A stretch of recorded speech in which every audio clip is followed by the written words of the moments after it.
Hello and welcome back to A Year of Poetry with Randall Eckstein. This week is our 10th week. That means we are 1/5 of our way through a year of poetry, 20% done. I think that's worthy of a huzzah, at least. Huzzah! So, yay. Last week I had said that I would write a new poem, and whether it was good, bad, or ugly, I'd be reading it for you today. And I did write a poem early in the week, that I think is pretty good. It's a very raw, emotional poem, something that comes from my deep feeling. And because it's very important to me, I may be colored a little bit in saying that it's a good poem. Others may look at it and say, well, that's just an okay poem.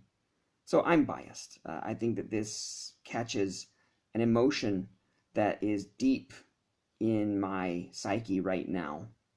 And I think it actually speaks to a lot of people who are married, who have been married for a while. And, there's a feeling that well, let me just go ahead and read the poem, and then we can talk about it a little bit more. The poem is called Marriage.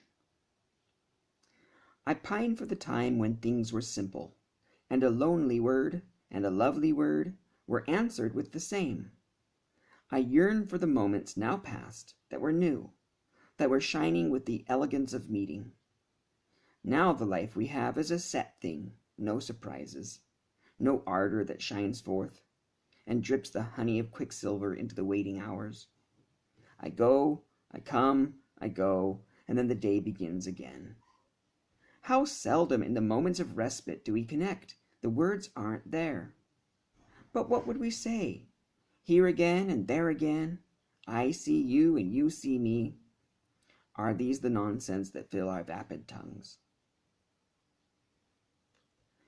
Now, I purposely left that poem with an unfinished feeling. You can feel that it's lacking a conclusion. And that was on purpose. I wanted that to be something like you turn the page and look, where's the rest of the poem? Where did it go? Is that the end? Could that be the end? And the reason is because this emotion, this feeling, I don't think it's ever going to end. I don't think it's ever going to go away. It's a thing. It's almost a physical presence in our marriage, that the love of meeting, the innocence and the shine and the beauty of that first few months of marriage, the way things change when you have a baby, when then have a child, and then a toddler and a primary student, and so on. Life changes. Marriage changes. Well, I don't say marriage changes. The relationship changes. And for me, this is where I am now. And maybe when I look back at this in 10 years, I can finish that poem. But for me right now, that poem just isn't finished. It's something that I very much am going through, that I'm feeling. So that is called, that's the poem Marriage. Now, the second poem that I'd like to share with you today, I'm a list maker. I like making lists. And one of the lists I have is a list of every single poem I've ever written. And that list is quite long. And some time ago, I went through that list with a highlighter, and I started to highlight poems that I actually thought were good. Poems that I thought were worthy of being in a book, worthy of being noticed and read. Because, to be honest, not all poems are winners. It takes a lot of writing to get to a winner. So this is actually the second poem that I ever thought was good. And in the list, let me give you, it's number 495. Hold on a minute. Let me look back through my list. is the first poem I ever thought was actually good. 495. This poem, I still like it today. The poem is called Harvest, and it encapsulates a feeling of sacrifice, of martyrdom, of laying down for others, but at the same time wanting to be praised for it, wanting to be remembered for it, wanting to be immortalized in some ways. So this poem is called Harvest. And will you stand beside me at the picking time? And will you put your hand in mine? And when the growing time is through, will you say you choose me too? And when the field is full and ripe, and harvest time is gleaming high, when they tell me that the time is right, can you make me feel the choice is mine? And will I stand upon a hill, and will you gaze until you feel the love you had when I was here, and pray I know an end to fear?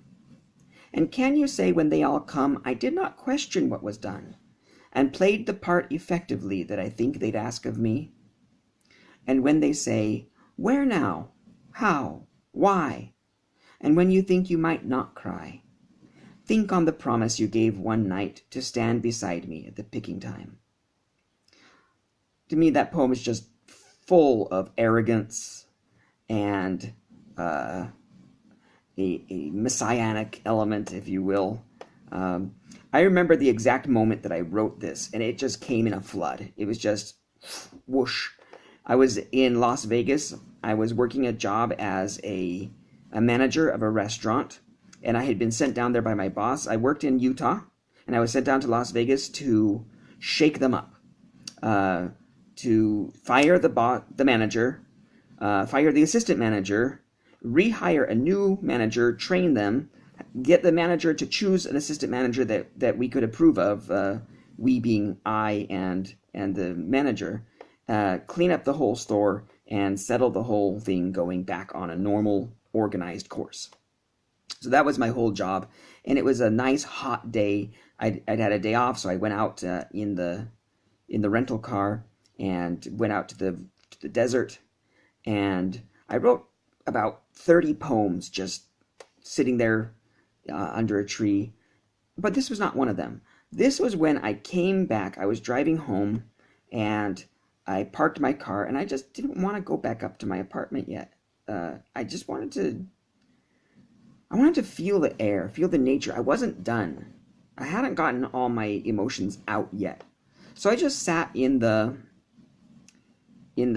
driver's seat with the door open, had my feet on the ground, my butt in the chair, and then this just came. It just rushed out.